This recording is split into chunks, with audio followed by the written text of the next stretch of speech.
Welcome to this game of Nomad, where we're going to take advantage of all of the Korean civilization's incredible defensive and naval bonuses to fight against 3 players in this game. We have been immediately identified by our enemies here. Space is a 2K rated player, playing as the Vietnamese in green, and player 1, though I don't know him quite as well, is about an 1800, playing in blue as the Saracens. These guys have already located my town center, and they're going to 2v1 me. Teal is playing as the Mongols, and he's playing against our teammate Bell, playing in the orange as the Italians. Also on our team is Hasman, playing in yellow as the Persians, and he's playing against Gray, King David Baby, a 2K2 player whose name always makes me laugh. He's playing as the Khmer. Purple, Luck, is playing as the Spanish, and him and Hasman are really close friends, and they play 2v2s together all the time, just like Bell and I do. As we get started in the south of the map, we'll just go ahead and bring one boar in. We play against these enemy players a lot, and I know that player 1 and player 3 have me fully surrounded in this game, and that I'm going to be in for a little bit more fun than I bargained for. These guys really love to go for kind of classic yo-licks rushes, where if they have 2 players near an enemy, what they're probably going to do is send either one player to engage in Dark Age with a Town Center War, or a feudal rush, and then they'll send the next player to follow up with fast castle pressure. So essentially in this game, I know that I'm either going to get town center rushed or towered and archer rushed. And I know that to follow that up, I'll probably either see a castle drop or night siege in my face. I know that it's not going to be a very fun game, and that we're really in a position where we just want to defend as much as possible. Fortunately, we do have our fish in a pond, which means that they will be safe as long as we don't lose water to player 5. We don't know that the enemy is in our pond now, so we don't really recognize that there's a 3rd player with the ability to pressure us.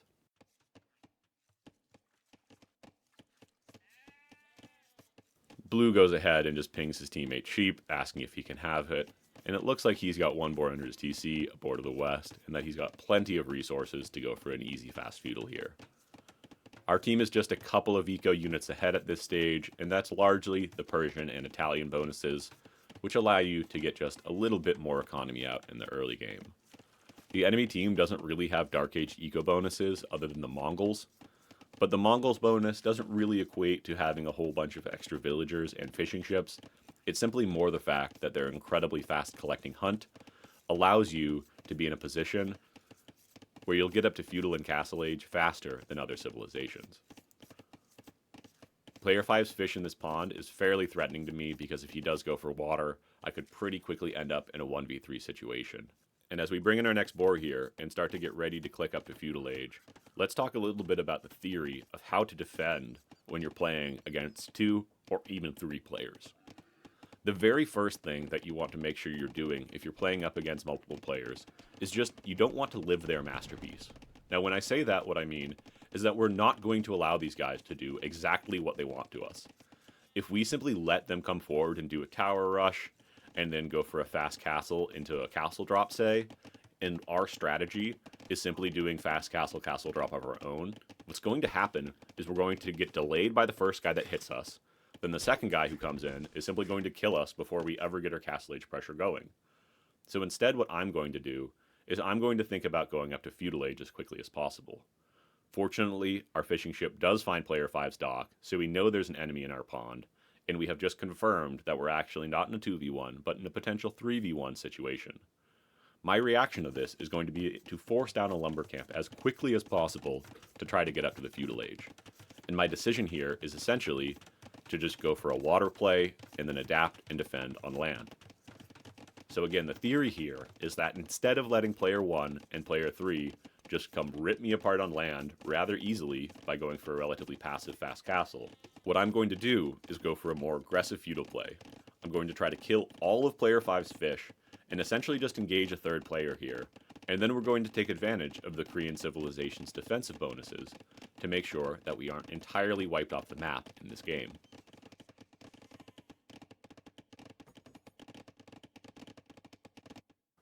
We'll add additional docks in this pond to make sure that this is an area where we can win, because I'm kind of thinking that if we can shock player 5 in the early game, we might just be able to push him off of water. And then in theory, we'll have a fishing economy left over to allow us to indefinitely produce villagers and help defend against this attack.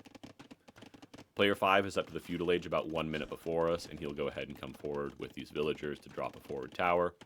It looks like he just wants to tower our gold, so we'll get an outpost down, and you can see that he's actually researching Town Watch now, but he already sees our gold.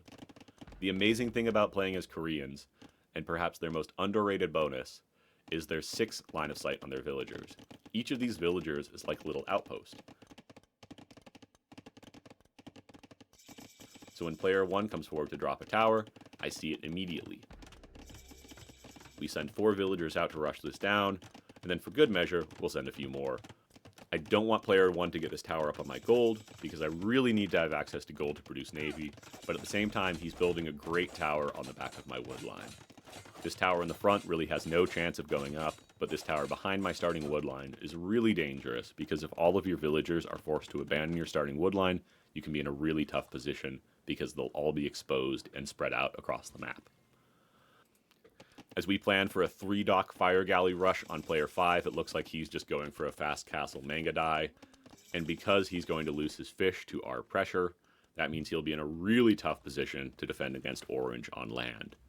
This means our teammate Bell will be in a fantastic position to kill player 5 and wipe him from this area, and all I have to do is not get defeated in this game, and our team will probably win. We get 3 fire galleys out before player 5 has even produced one, and since he's going for a fast castle build, it's very typical to not produce until you've actually clicked up to the castle age. Blue makes a mistake here to not complete building these walls around this tower, and we've been forced to build a counter tower here, and we'll be able to batter this down with villagers as well, so it'll go down very quickly, and we'll get access to our wood line again. Blue is sort of jumping the gun here and kind of getting to that next tower before he actually finishes the previous one, which I don't love to see, and you'd like to see him have a little bit more dedication to making sure each of these towers go up and stay up in the early game. This tower to the east of my base doesn't actually deny any resources, and it's much more of a stepping stone tower that he can use to help build more forward buildings on my base. But I don't really love this tower, as P1 does not successfully have any towers that are currently pressuring my resources. Player 5 pops a demo on these fire ships, but we'll just go ahead and pull them back to repair them. We're trying to be pretty conscious of our resources and not waste any navy. Player 5 continues to invest and will mass up some fires in that dock. Now that we've built a defensive tower, we do need more stone access just to make sure that we can build one more defensive tower if necessary. And player 1 has come forward to build another tower on this gold, but it is not supported by his villagers. This time he'll go for these classic quick walls around the tower to make sure that I can't rush it down with villagers, but then he'll just stop building it because he sees my towers going up as well. And now that green has come forward with this castle, he really does not need to build a tower on my gold, as I won't be able to hold this position any longer.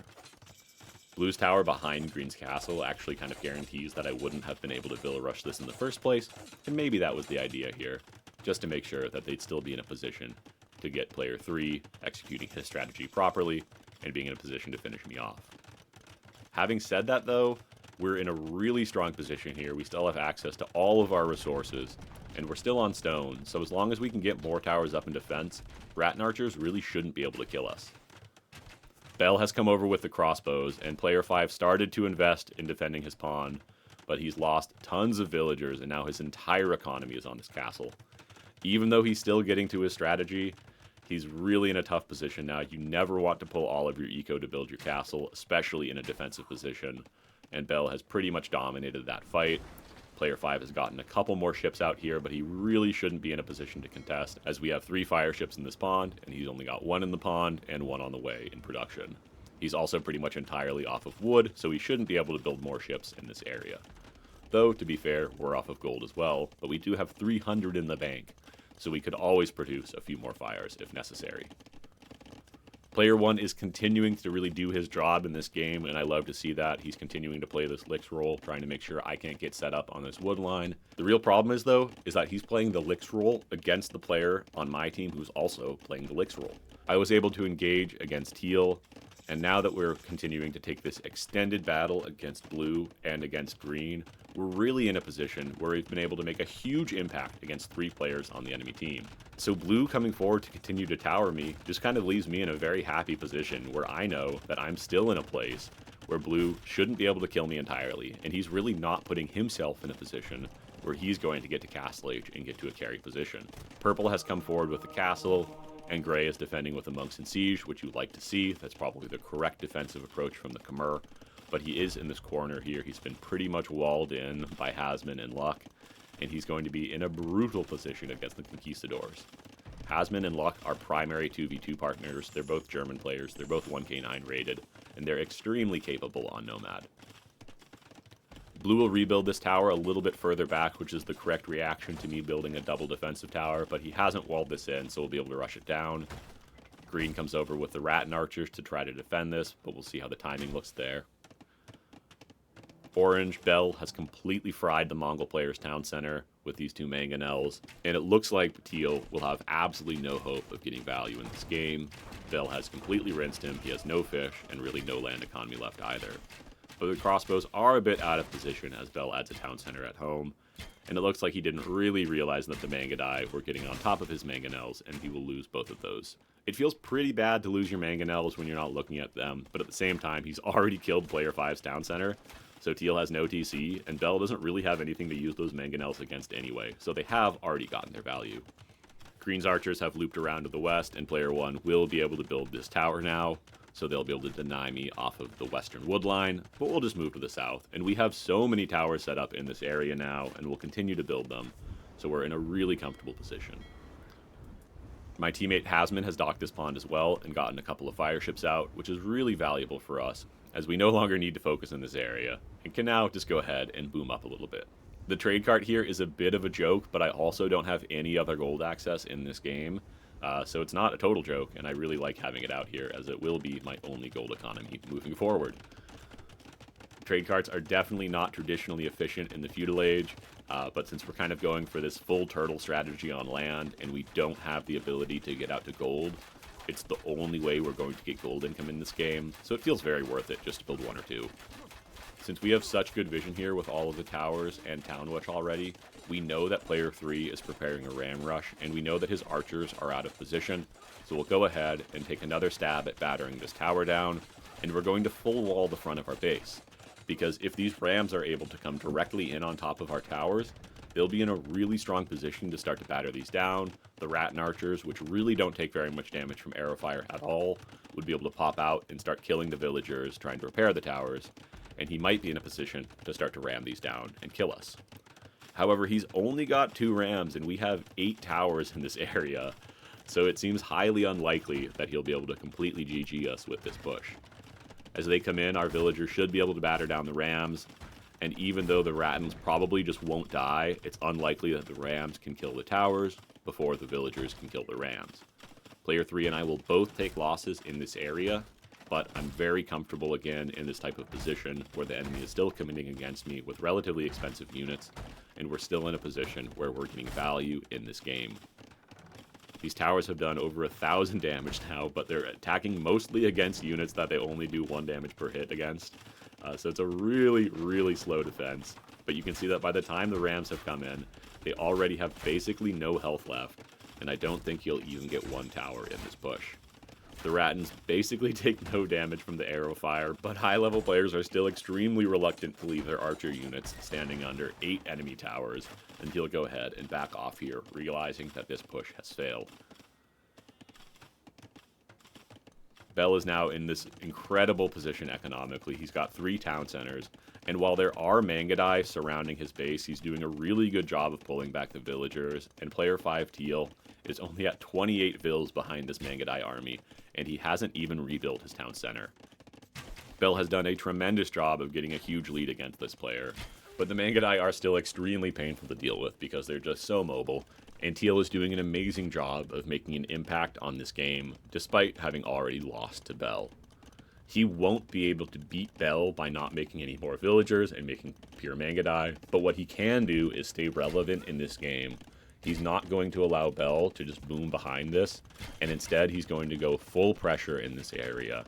and make sure that Bell has to continue to mass army and will not be in a position to actually wipe him off the map until Imperial Age. This is definitely the right way to play if you lose a ton of economy and you know you're behind on Nomad in a team game. Just make a ton of army and try to buy time for the players who actually have a chance to boom and carry to do that job. Both player 4 and I are now trading in this pond, but it looks like the Mangadai might have found a hole right by the shoreline. And this is player 5's own wall, so of course he could just delete that if he needed to get through.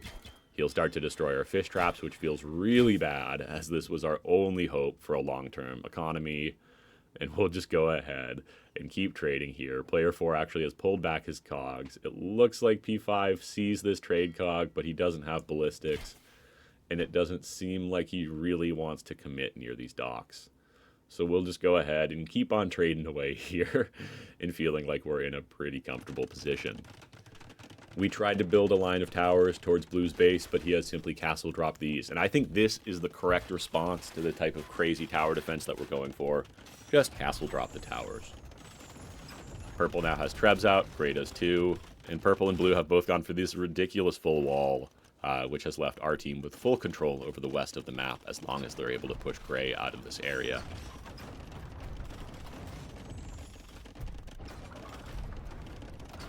It does look like Hasman sent 800 resources to Luck. Maybe this was just for an earlier imp timing, but not really sure what that's all about. But they'll just go ahead and continue to pressure this area. It looks like Yellow will farm behind this Trebuchet push as they're starting to feel very comfortable that they're going to win this engagement. They should feel very comfortable that they will win this engagement because the Conquistador is definitely the dominant unit in that area, and they also have Yellow Knights to 2v1 against Gray. This castle will push back multiple towers and also pressure my town center. I really like it. And Green comes forward, getting the correct idea here finally, and he'll just castle drop as well. This castle from Green will kill 4 towers, which means the castle is actually about the exact same cost as all those towers were in the first place. Green will also have a production building, and he'll end up with the map control. Yellow dives the Trebs with the Knights. The Trebs are firing at the Conquistadors, and it looks like they did get a couple of kills there. But naturally, Trebs don't really counter conks, so Gray is in full desperation here, trying to hold with the Cav Archers and the Monks. Gray realizes that he will not hold though, so he's going for docks, and he's clearly just trying to transport out of this area. But the enemy really has no hope anymore in this game, just with the overall position. Bell is getting the forward castle on player 5, and he's got 100 eco, so as the Italians, he should have no problem going up to him soon.